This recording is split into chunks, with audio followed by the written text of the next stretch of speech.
E o ex-presidente do Supremo Tribunal Federal, Nelson Jobim, declarou em entrevista à CNN no fim de semana que os atos do 8 de janeiro não foram um atentado à democracia. Aquelas pessoas todas ficaram um tempo enorme na frente dos quartéis, acampados lá, etc.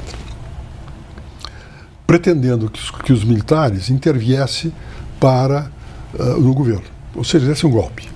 Pretendiam a intervenção militar no processo político. Não conseguiram que os militares interviessem para fazer um golpe, que é o que eles pretendiam. Eu enxergo aquela manifestação da rua, que é tratada como uma tentativa de golpe, eu vejo aquilo como uma espécie de catarse decorrente da frustração que tiveram de não obter a intervenção militar. Jobim também criticou a duração do inquérito das fake news, cujo relator é o ministro Alexandre de Moraes. Observem bem esse inquérito que está com o ministro Alexandre de Moraes. Não termina nunca, né? E cada vez mais se expandiu o objetivo. Mas o grande problema que temos é que a política, a partir de alguns anos, ela se tornou incapaz de resolver os seus conflitos. Ou seja, não tem mais condições de fazer os acordos necessários para resolver os conflitos, que a gente fazia muito, e eu fiz muito isso lá na década de 90. Bem, com isto, você tem problemas da política que não são resolvidos na política, e aí as pessoas vão para o Supremo Tribunal, pedindo que o Supremo Tribunal tome uma decisão que, em alguns casos, e muitos deles, são decisões exclusivamente da competência da área política. Silvio Navarro, muito boa noite, seja bem-vindo. Silvio, essa entrevista do ex-presidente do STF, Nelson Jobim, repercutiu muito aí nesse final de semana. Ele concedeu essa entrevista à CNN. Como é que você acha aí que essa declaração chega aos ouvidos dos atuais ministros do Supremo? Silvio, boa noite. Olá, boa noite, Piotr, meu irmão Augusto Nunes, Ana, querida, boa noite para você que está aí do outro lado da tela. Olha, no mínimo, ela chega aos ouvidos dos ministros do Supremo Tribunal Federal, o que já é grande coisa hoje em dia. Nós estamos já no segundo semestre de 2024 e o Brasil, por força do Supremo Tribunal Federal, por força do ministro Alexandre de Moraes, não consegue virar a página do dia 8 de janeiro de 2023, aquela tarde de domingo que terminou de uma forma que ninguém jamais gostaria, nem aprova, porque não aprovamos vandalismo e depredação. E foi isso que aconteceu. Fruto de uma catarse, palavra muito bem escolhida pelo ministro Nelson Jobim. Nelson Jobim é de uma outra geração do Supremo Tribunal Federal. Ele chega à Corte em 1997, ele substitui um outro grande nome do Supremo Tribunal Federal, que é o Francisco Rezec. Ele foi ministro da Justiça de Lula, ele passou pelos governos do PSDB e do PT. E ele se aposentou por força própria, por vontade dele, em 2006. Vamos lá, hoje atua na iniciativa privada. O ministro Nelson Jobim é mais uma voz lúcida numa hora como essa, que joga luz, assim como José Múcio Monteiro, atual ministro deste governo de turno, do governo Lula da Silva, mas que também já passou por cortes superiores, no caso de Múcio pelo Tribunal de Contas da União. São cabeças de um tempo onde as coisas andavam ali, em cima da nossa Constituição, onde não se inventava golpe, onde não se inventava crime, porque quando a gente falava de golpe de Estado, são pessoas que conhecem muito bem o retrovisor, que sabem o que é um golpe, que tem passado, que tem memória, que não precisa inventar crimes, inventar tipificações que não cabem hoje dentro sequer da nossa legislação. São pessoas que sabem que a abolição do Estado Democrático de Direito, se aplicada àquelas senhoras, mães, tios, avós que estavam com crianças em Brasília, já deveriam ter sido aplicadas no passado. Por exemplo, quando o Palácio dos Bandeirantes foi invadido aqui no governo Geraldo Alckmin por professores durante uma greve.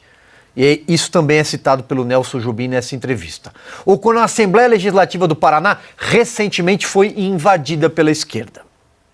Aí sim, as pessoas que entendem que crime de vandalismo praticado contra a estátua do Borba Gato em São Paulo ou contra o prédio público que é o Congresso Nacional deveriam estar dentro da mesma régua, porque a justiça deve permanecer, a balança deve permanecer com 2 pesos idênticos.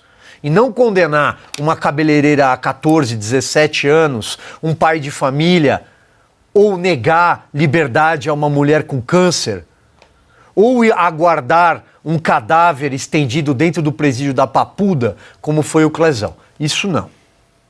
Que entendem que Supremo Tribunal Federal é a última corte recursal. A partir dali, só a Deus você pode recorrer. E nesse caso, só há um gabinete, porque as decisões são monocráticas. Passam somente pelo gabinete do ministro Alexandre de Moraes, que conduz esse inquérito, inclusive com requintes de crueldade. O ministro Nelson Jobim é mais uma voz que se levanta na sociedade, nesse caso de uma pessoa exposta, um intelectual exposto, mas mais uma pessoa que entende que este castelo de cartas está sendo desmontado. A verdade, ela vem à superfície.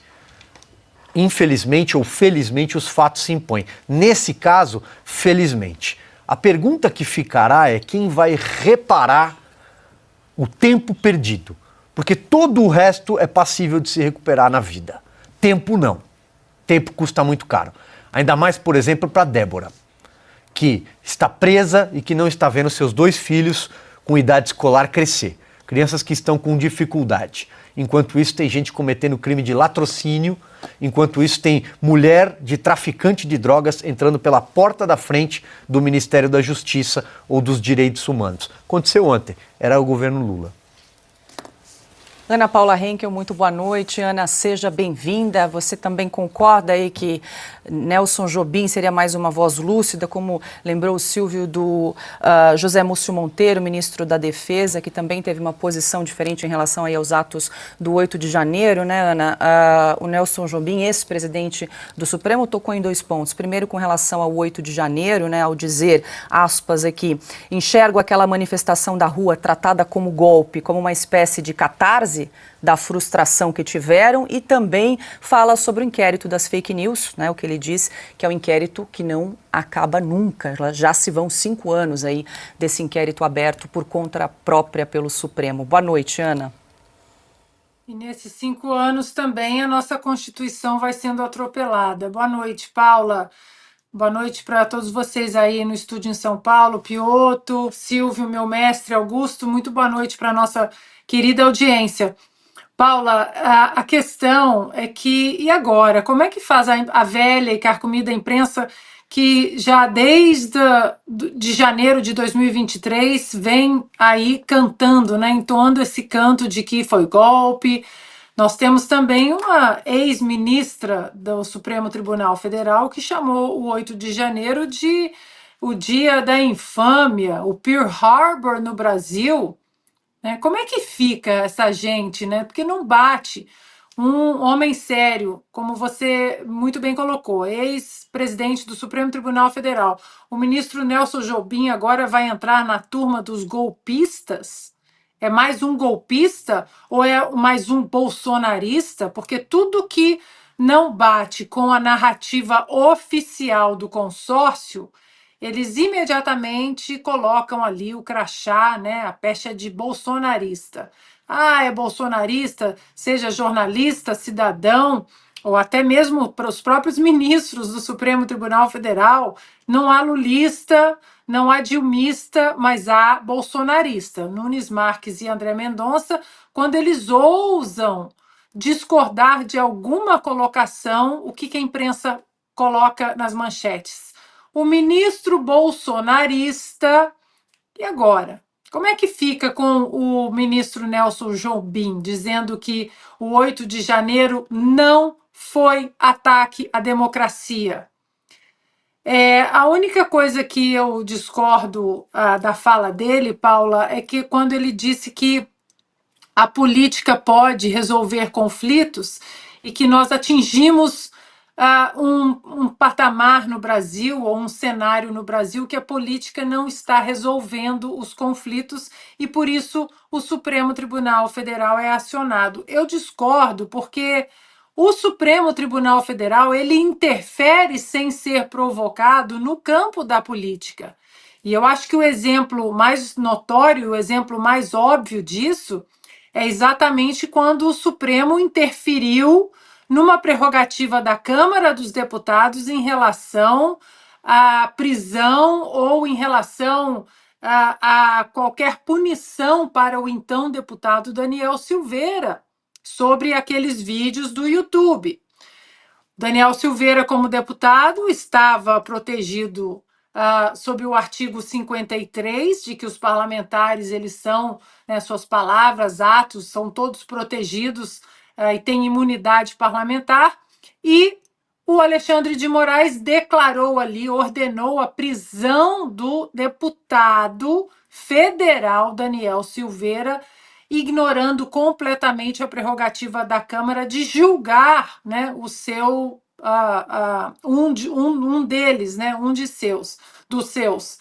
E quando isso aconteceu, depois da prisão ser ordenada pelo Alexandre de Moraes, houve então exatamente uma coação e uma ameaça, velada ou não. Muitos deputados alegam que receberam telefonemas, receberam aquela coação que a gente sabe que pode acontecer nos bastidores em relação à manutenção da prisão do deputado Daniel Silveira, uma prisão que já era ilegal, ela já nasceu ilegal e completamente deficiente em relação à nossa Constituição, porque não era prerrogativa do Alexandre de Moraes ou do Supremo Tribunal Federal, e isso aconteceu e a manutenção foi mantida de forma ilegal também.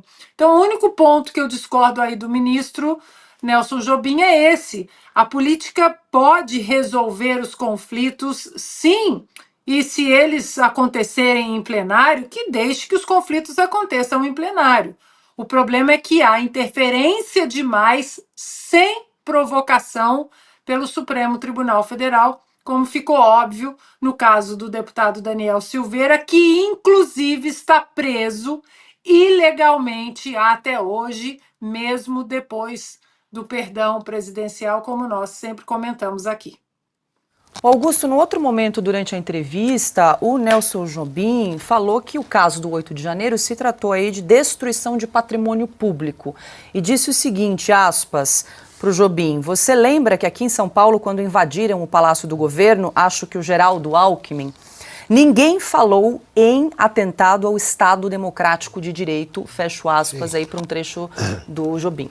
Perfeito. Eu conheço razoavelmente o ministro Nelson Jobim. Quando eu fui para Porto Alegre, onde eu dirigia a 0 Hora, ele era advogado da RBS e deputado federal.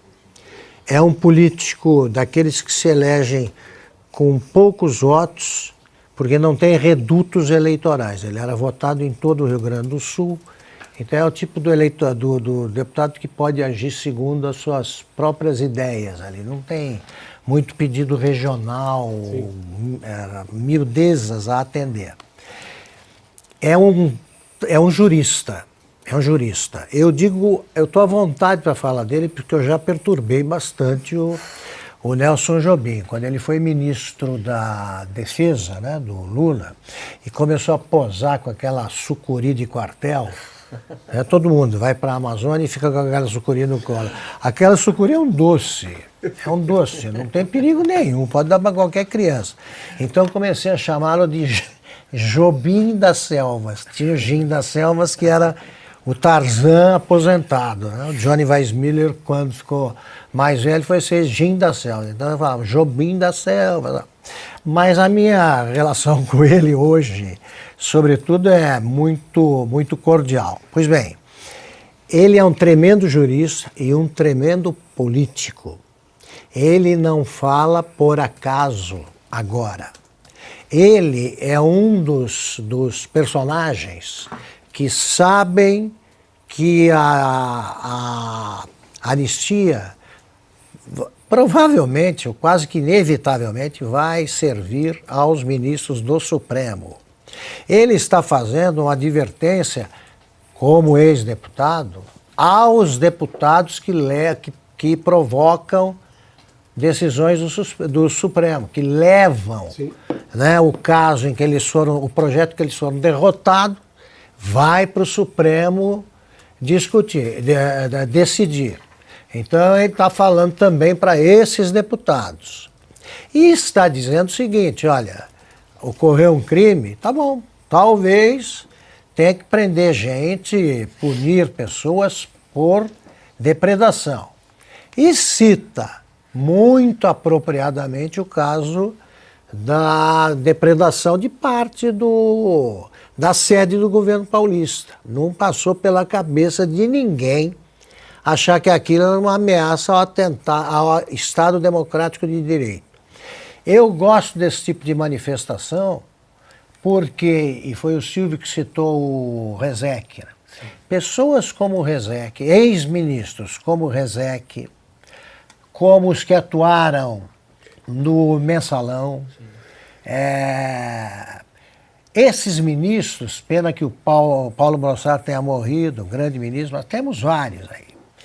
Eles deveriam fazer o que fizeram os 30 ex-presidentes que mandaram aquela carta para o Lula, de ver se se manifesta aí sobre a Venezuela. E isso está me ocorrendo agora.